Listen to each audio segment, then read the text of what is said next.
ஏங்க உங்களுக்கு இது தேவையில்லாத வேலை? நானா நீங்க வேணா ஆபீஸ் போனீங்களா, வந்தீங்களா, சாப்பிட்டீங்களா, படுத்து தூங்குனீங்களா, அது மாதிரி இருக்கலாம்ல. ஏன்பா உனக்கு இந்த வேலைன்னு கேட்குறப்ப என்னுடைய பழைய ஞாபகம்லாம் ஞாபகத்துக்கு வருது. எப்படின்னா நான் முத வந்து போயிட்டு என்ஜினியரிங்க்கு அண்ணாமலை யூனிவர்சிட்டியில் சீட் வாங்கிட்டு வந்துட்டேன்.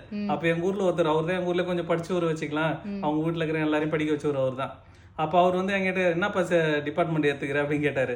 நான் சொன்னேன் மெக்கானிக்கல் எடுத்துருக்கோம் அப்படின்னு. அப்பெல்லாம் எனக்கு மெக்கானிக்கல் என்னன்னே தெரியாது, ஐடினா என்னன்னே தெரியாது. போய் ஏன்பா உனக்கு மெக்கானிக்கல் எடுத்து கொடுத்தது, என்கிட்ட ஒரு வார்த்தை கேட்கக்கூடாது, ஐடி தான்ப்பா இப்பெல்லாம் வந்து இதுல இருக்குது, ஐடி எடுத்துருங்கப்பா அப்படின்னு சொன்னார் 2007ல. எனக்கு ஒரு மாதிரி அதை சொல்லுவாங்களே, நானே ஒரு பூஸ்டப்ல போயின்னு இருந்தேன். அவர் சொன்னது இன்னும் கொஞ்சம் டவுன் ஆயிட்டேன் நான். ஐயோ என்னடா இது ஐடி எடுத்துருக்கணும் போலயே, மாத்தி எடுத்து கொடுத்துட்டாங்களே நம்மளுக்கு அப்படின்னு நான் ஃபீல் பண்ணிருந்தேன். அப்புறம் என்ன பண்ணேன், நான் காலேஜில் ஃபர்ஸ்ட் இயர் போயின்னு இருக்கிறேன். இவர் சொன்னதே மைண்ட் ஓடிங்குது. எங்க ஹெச்ஓடி கிட்ட போய் கேட்குறேன், எங்க மெக்கானிக்கலோட ஹெச்ஓடி அவர் அண்ணாமலை யூனிவர்சிட்டியில் ஃபர்ஸ்ட் இயர்ல. சார் இது மாதிரி எனக்கு வந்து ஐடி தான் நான் போனேன், எனக்கு மெக்கானிக்கல் பிடிக்கல போறேன்னா.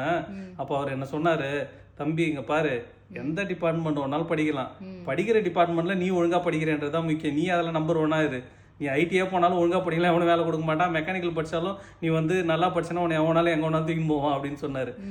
இப்போ நீ போவாத, இன்னைக்கு நான் சொல்றேன், நீ நல்லா இருப்ப, போய் இருக்கிற இதுவை ஒழுங்கா படிப்பே, அப்புறம் அரியரை கிளியர் பண்ணு சொல்லி அனுப்பிச்சு விட்டாரு என்ன. நான் கேட்டுன்னு வந்துட்டேன் நான். அதுக்கப்புறம் மெக்கானிக்கல் முடிச்சு வெளில வரப்ப நான் வேலை கிடைச்சி வந்துட்டேன்.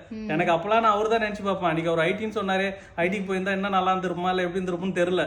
பட் ஆனா அந்த இது வந்து நல்லா தான் இருக்குது நம்ம போனது. எப்பவுமே நம்ம ஒரு வேலைக்கு போறப்ப எல்லாம் இப்படிதான் கேட்பாங்க, ஏன்பா உனக்கு இந்த வேலை எதுக்கு பண்ணி போய் என்ஜினியரிங் போய் எடுத்த, நீ எல்லாம் கிளியர் பண்ண மாட்டேன்னுவாங்க. எம்பிபிஎஸ் படிக்கிறப்ப நிறைய பேர் அப்படிதான் சொல்லுவாங்க, எம்பிபிஎஸ் எல்லாம் கஷ்டம்பா படிக்க முடியாதுன்னு. அதே நிறைய பேர் படிச்சுட்டு வந்துருவாங்க. ஓகேங்களா. இப்போ நான் ஏதாவது ஒரு பிசினஸ் ஆரம்பிக்க போறேன், இல்லை எங்க வீட்டில் யாரா பிசினஸ், எதுக்குப்பா உங்களுக்கு இந்த வேலை, தேவையில்லாத வேலை, தெரியாத வேலையாம்பா போய் காலை விடுறீங்கன்னுவாங்க. இதே நான் கொஞ்சம் மேலே படிச்சுக்கிட்டு வந்துட்டேன்னா, தெரியும்பா அவன் நல்ல பையன்பா, திறமையான பையன்பா, அவன் ஏஷம்பர வீட்டு பேர் என்ன சும்மாவா, அவன் நல்லா வந்துருவான்ப்பா, ஆளை பார்த்தா தெரியல அப்படின்னுவாங்க. நம்ம வந்ததுக்கு அப்புறம் இப்படி பேசுவாங்க, வரதுக்கு முன்னாடி வரைக்கும் இப்படி பேசுவாங்க. எல்லா தொழிலையும் இது நடக்கும். ஓகேவா. அதனால அடுத்தவங்க சொல்றாங்கன்றதுக்கோசம் நம்ம எதையும் வந்து ஏன்பா அவனுக்கு இந்த வேலைன்னு சொல்றாங்களே அப்படின்னு நம்ம விட்டுறக்கூடாது. அதையும் எல்லா பிசினஸும் இன்னைக்கு வந்த பிசினஸா இருக்கட்டும், பிசினஸ் மேனா இருக்கட்டும், அவங்க ஆரம்பிக்கிறப்ப இப்படிதான் எல்லாரையும் சொல்லியிருப்பாங்க. அவங்களுடைய கதையை லிஸ்ட் போய் படிச்சீங்கன்னா தெரியும். ஸோ அதனால யார் எது சொன்னாலும் ஏன்பா அவனுக்கு இந்த வேலைன்னு சொல்லுவாங்க, அவங்க சொல்லிட்டு போயிடுவாங்க. அதுக்கப்புறம் உனக்கு வேலையும் கிடைக்காது, எதுவும் கிடைக்காது, நீ தான் வேலையை திரும்ப தேடணும். ஓகேங்களா. சொல்றவங்க கொண்டு வேலையும் வாங்கி தர மாட்டாங்க.